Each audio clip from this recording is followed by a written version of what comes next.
भन्नाट रेसिपीमध्ये आपलं खूप खूप स्वागत. मी राजेश्री कदम. चला तर आज मस्त कडून होणारं कारलं तुमच्यासाठी घेऊन आलेलं आहे. लहान मुलं देखील आवडीनं खातील अशी आजची रेसिपी आहे. आता वरचा खरवडीत भाग खरडून काढायचा आहे आणि वरचा खरवडीत भाग आहे ना, तर खरडलेला न टाकता तो त्याच्यामध्ये मिरची घालून भाजायचं तेल टाकून आणि छान कुटून त्याची चटणी मस्त होते. आता याच्यामध्ये 2 भाग करून घेऊ. मोठं कारलं असेल तर 3 भाग करायचे आणि थोडंसं छोटं असेल तर 2 भाग करायचे त्याच्यामध्ये. आता ह्यातलं बिया सगळ्या काढून घेऊ. अशाच पद्धतीनं बिया काढायच्यात.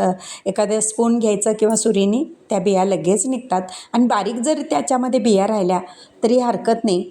त्यासुद्धा छान लागतात. म्हणजे ज्यावेळेला कारलं शिजतं ना, मस्त कुरुम कुरुम मस्त लागतात. आता हे अशा पद्धतीने काढून घेतलेलं आहे. सगळे काढून घ्यायचे यातला भाग सगळा.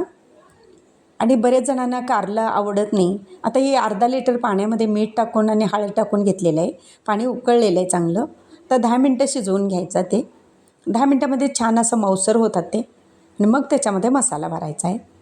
आता इथं घेतलेले शेंगदाण्याची चटणी घेतलेली आहे 1 वाटी. तिखट घालूया 1 स्पून. मीठ घेतलेलं आहे चवीपुरतं. कोथिंबीर घालूया आणि हे चिंचेची चटणी आहे.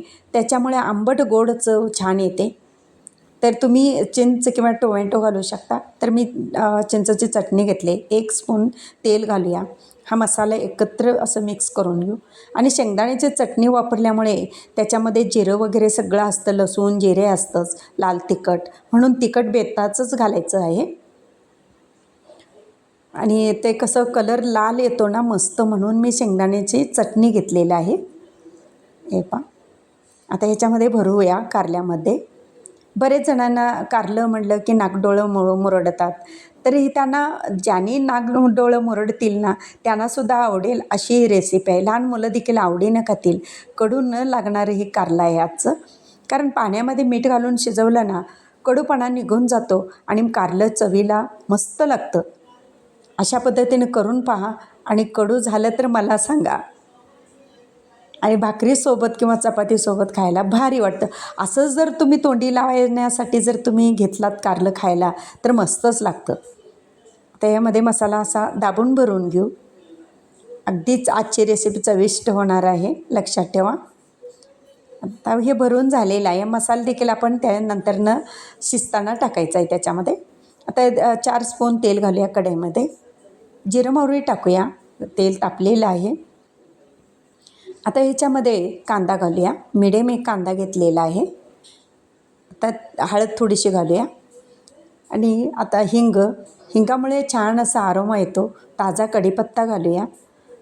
थोडासा कांदा आता परतून घेऊ. म्हणजे व्यवस्थित लालसर झाला की मग त्याच्यामध्ये हे मसाला भरलेले कारले घालायचे आहेत.